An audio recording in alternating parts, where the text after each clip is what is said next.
screen as well as on television. You probably know him best as Anthony Valentino from HBO 6 in the City, which spawned the movie franchise and the reboot entitled And Just Like That.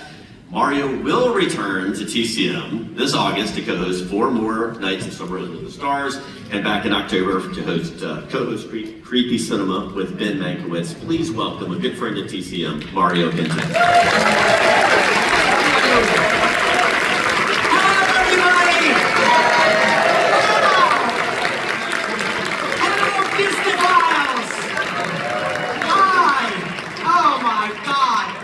So exciting. I'm so happy to be here.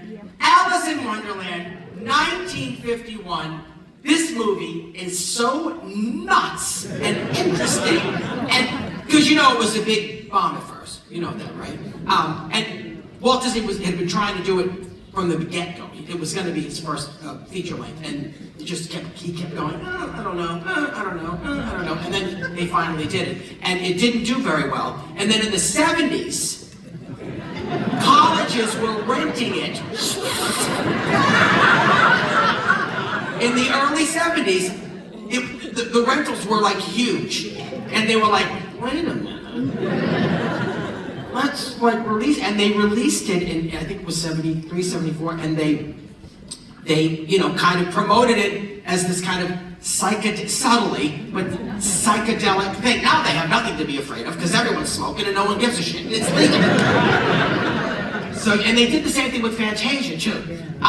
So this is a 4K restoration. It's beautiful. They actually went back to the negative and some of the work in the morgue where they kind of looked at the colors so they got it right, so it doesn't look like just bright and clean. You want to see it the way it was. Today with me is a brilliant Disney animator, Andreas. His career is incredible. I asked for him to do this because we spent some time in Paris together. We're both married. It wasn't romantic. We walked the Champs-Élysées, smoking, singing, "Hello, Paris!" And we were there for the Walt Disney exhibition. It was an amazing exhibition. It was only like Paris and Montreal. Of course, I went to both because I'm nuts. And so we spent some time there and we got to know each other. I actually met him at the Disney Studios when I was doing a Disney movie that fell apart, which basically put me in bed for about a year. But he's amazing. I want to bring him out because I could spend hours with him. Ladies and gentlemen, Andreas Deha.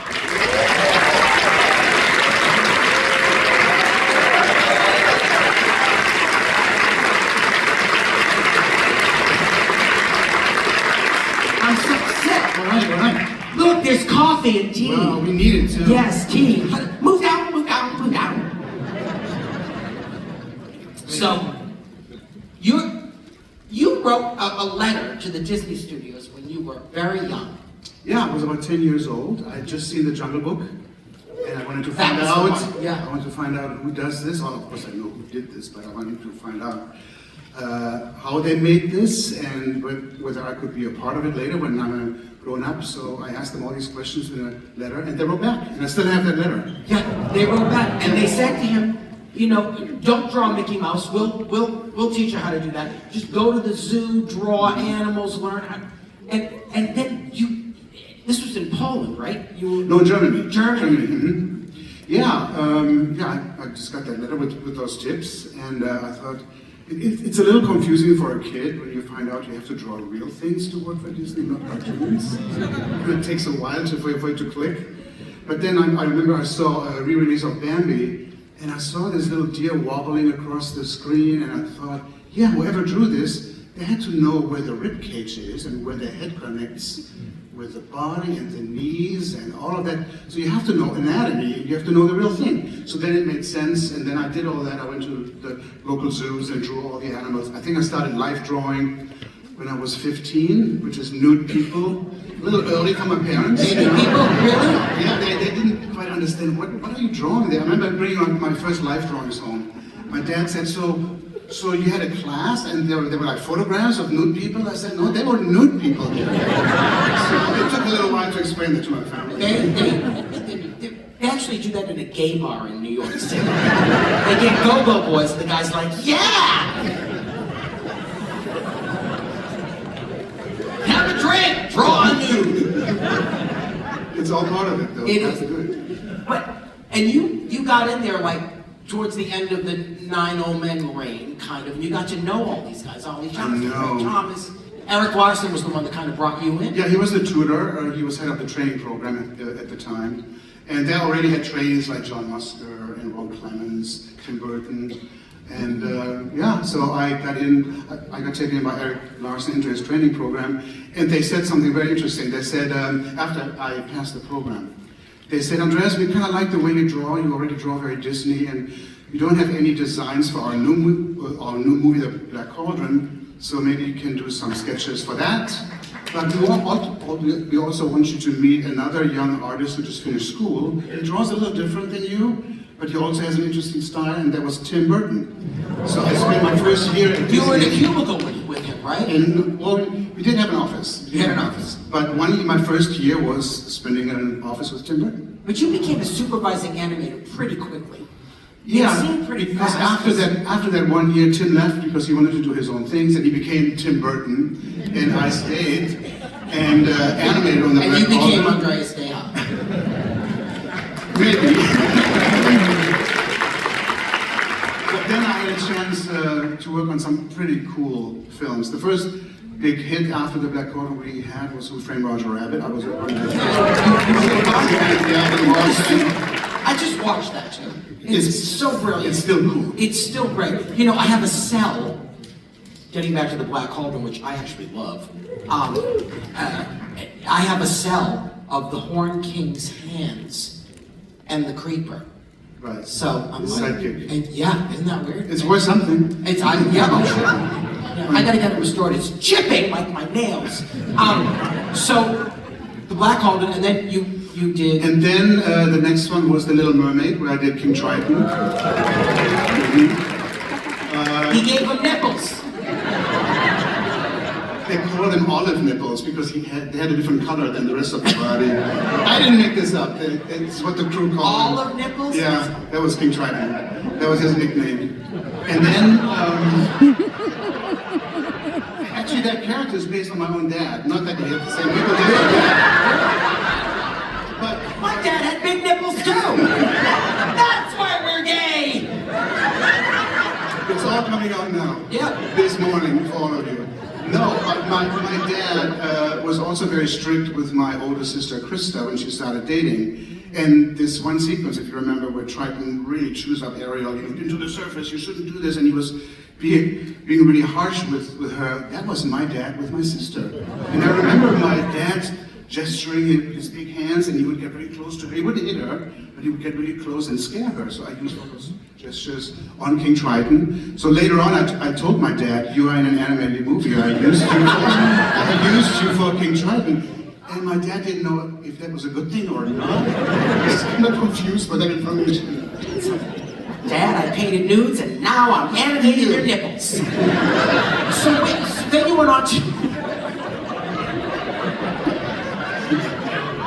So, okay, but wait, I want to talk about Alice in Wonderland too, but I could spend an hour with him talking about his career. I mean, Jafar, Gaston, Star. yeah, a whole bunch of villains.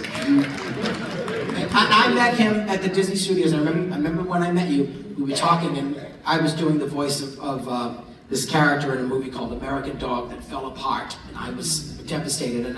And I was talking to you about animation, and you were very surprised that I knew a lot So much stuff. Yeah. He knows everything. I was like, no, because this is why I do this. I was like, I want the Disney films. I love Leonard Maltin, but I want the Disney films. I hate to be Eve Harrington to his Margot Channing, but I have to have it. I have to be here. I have to be somebody. Make them like me. But I mean, I'm obsessed with this stuff. I've read Disney animation, The Illusion of Life, cover to cover. I want your book, The 9 Men. I'm going to send you a copy. And if you Right after this. are you ever going to do an individual book about each of the 9 old men? Is that true? Well, I'm starting with Milt Kahl. Okay. Because he was like the Disney stylist. He designed like 90% of all the Disney characters. So I think that is worth a big coffee table book. Yeah. And I told Disney, I said, I can't do that in a small book format. It needs to be a big, like Taschen size book. Yes. So they said, yes, we get it. So I'm working on that right now. And then maybe followed by the other guys. So how do you feel about Alice in Wonderland? What do you think about It is a trip film. It absolutely is. But I love it because when you don't know it and you watch it for the first time, you have no idea where this is going, where this is even coming. And I love stories like that. You know, Lilo and Stitch was a little bit like that. I did Lilo in that character, and it's also a story. You have no idea how this is going to end, but it's so much fun for the ride, and this is a ride. This is based on Alice's adventure in Wonderland, and also Through the Looking Glass. But there's a few chunks of it that are from Through the Looking Glass, right? Yes. Mm-hmm. They cut a lot of stuff from Mm-hmm. the first book, like the flower segment, which is beautiful. I have a question. Yeah. So Catherine Beaumont, who's still alive, Yeah, she's still with us. and she's 87. Do you know where she lives?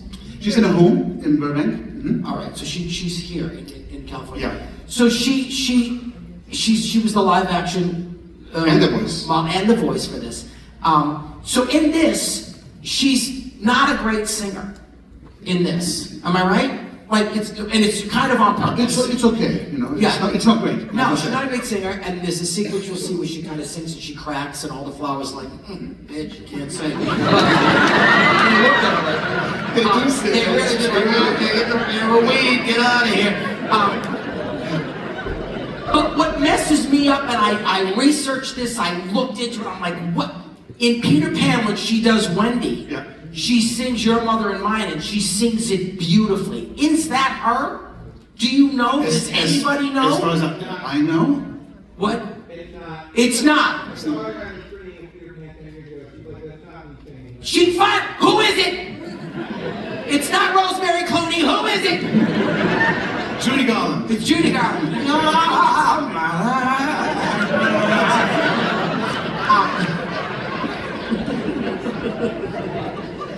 But yeah, that's been messing with my mind. So she said it was, thank you. What's your name? Troy. Troy. Thank you, Troy. Muscular Troy. We got the facts from Troy. So, yeah, all right. So this finally did have some success in the 70s. Mm-hmm. Yeah. Mm-hmm. Yes. Like many of the classic, Sleeping Beauty flopped.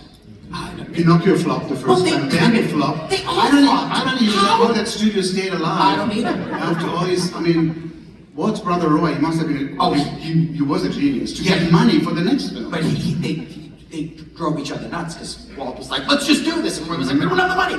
But yeah, That's I mean, the first one that made money was Cinderella. Yeah, that was a huge hit. That was a big hit. I mean, until then, it was, and then, yeah, I mean, this, and you'll see why, because it's a bizarre film. She's an interesting character. She's likable and not so likable. She's kind of cool. But there's been so many different versions of this. Do you remember the Hanna-Barbera one? Yeah. Where she falls down the TV set? That's crazy. And it's crazy, but I love it. And Sammy Davis Jr.'s in it, and he's like, what's so nice? Kid like you. I mean, it's great. It's so good, and you can't find it because it's like, because of Sammy Davis's estate, it's like held up. They don't want to release it. And there was an '85 TV movie with it was 2 parts, Alice in Wonderland, and then they did Through the Looking Glass. And like Carol Channing comes out and plays the White Queen, and the songs were all written by Steve Allen. And she comes out and sings this song, jam tomorrow, jam yesterday, we'll never ever jam today. It's nuts, jam tomorrow, jam yesterday. It's so crazy. You can win you want, you want it, you never ever jam today. It's sick, it's incredible. It's my excuse to be careful.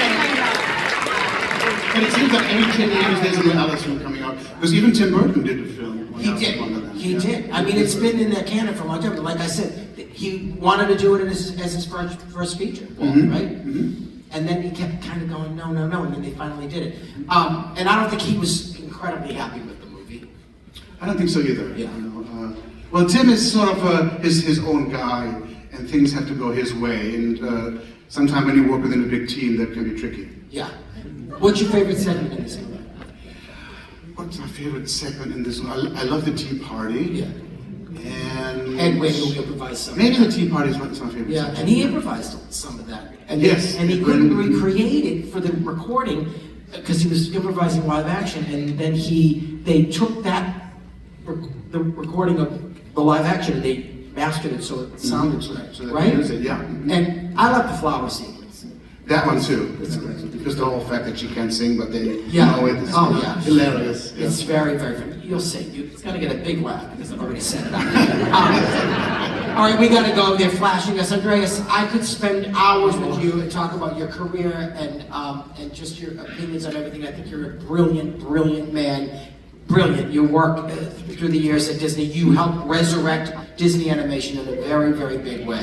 So thank you.